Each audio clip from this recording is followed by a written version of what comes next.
So, good morning, everybody. I hope students you are able to complete all your Edmodo assignments on time, and whatever queries you have, most of you are calling me or posting their queries on the Edmodo message. Alright, so today we are going to start a new topic of the chapter that we were doing, animals. So last time we did the topic adaptations in animals. So for today, these are going to be our topics that we are going to study today: marsupials, primates, and endangered species. So let's start. Marsupials. So marsupials are mammals that have abdominal pouch called marsupium to carry their young ones till they develop fully. So this is the marsupium, and you can see this cute joey. Marsupial babies are called joeys irrespective of the animals. Even if it is a koala or any animal, so all marsupial babies are called joeys. So why these marsupials have this pouches, abdominal pouches? The reason being is when the baby is born, it is very small in size. A kangaroo baby, when it is born, it is size of my finger, even smaller than that, only this much. So when it is born, it has to be kept inside the marsupium or this pouch, and once it grows fully after 6 months, the baby can come out of the pouch. So abdominal children, this word abdominal means related to stomach.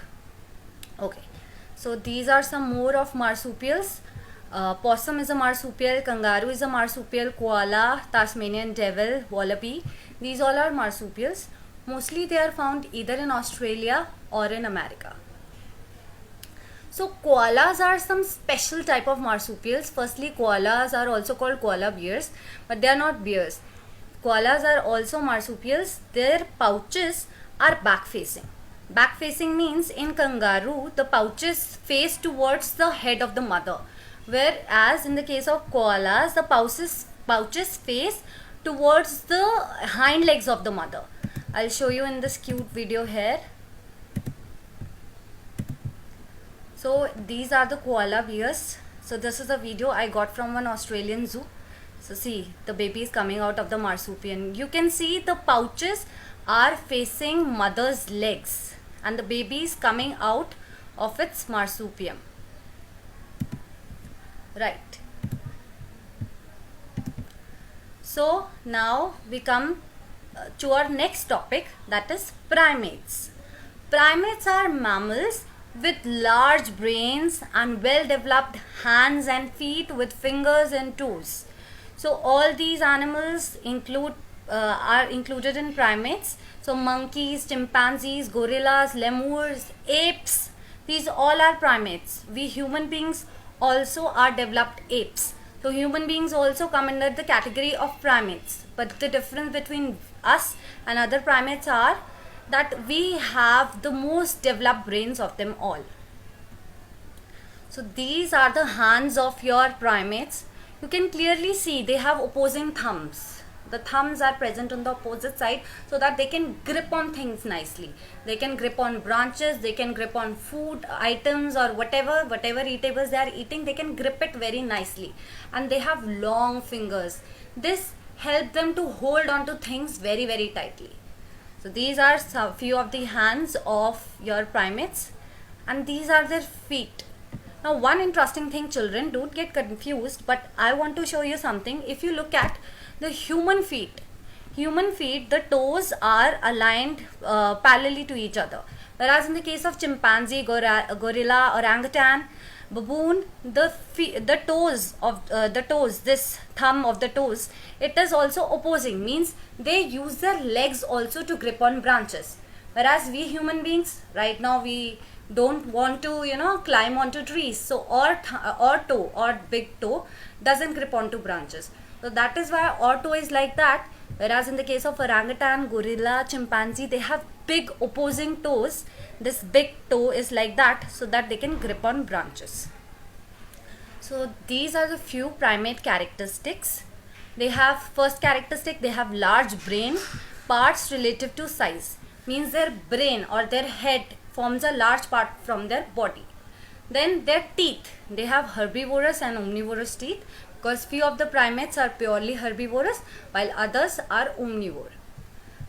Then acute color vision, they have a very nice sense of color vision, means they can see lot of colors. Like human beings, all primates can see lot of colors. Social organization, so groups with complex behaviors among members, means they are very social animals, children. Primates love to live in society, they live in big huge families in groups together. Then manual dexterity, don't get confused with the word dexterity, it just involves your thumbs and nails. Okay, so thumbs, nails and feet. Then infant care, so communication, so they have a broad range of expressions and sounds by which they are able to communicate with each other, with their children. Infant care, infant means small babies. Primates take care of their babies very nicely, and they stick to their babies for a longer time. You must have seen when the birds, they grow up a little, mother bird, they just ask the birds to fly away, but not, that doesn't happen in the case of primates. They are very strongly attached to their babies. Alright, and they have characteristic skeletal structure, means they can sit upright like I am sitting right now. Other than primates, there are not other animals who can sit the way I am sitting right now. Alright, so now we come to our final topic of this chapter and our final topic of today's presentation, endangered species. Animal species that are so rare that now they are facing the fear of extinction are called endangered species. This is a picture of a rhinoceros. So rhinoceros are facing extinction. The reason being is their horn. They are indiscriminately hunted for their horn, and their horn is used for making a lot of things. And if all the rhinoceros become extinct, their ecosystem will be widely affected. Alright, so even in the case, I have also shown you marsupials. All these marsupials are also now endangered, and most of them are facing extinction. This opossum is also facing extinction because of the recent Australian fire that happened in February, you remember? So yeah, 2020 hasn't been a very good year, but let's hope for the best. Right, so let's look at some more endangered species now. So Bengal tiger is an endangered species with only 2,500 remaining. Gorilla is an endangered species. Then green sea turtle, Galapagos penguin, giant panda, black rhino. These all are endangered species, children. And I hope you enjoyed today's presentation. I'll be putting on your assignment in a Word document. Do follow that and write completed under every post. I'm reiterating it again and again. Alright, children. Thank you.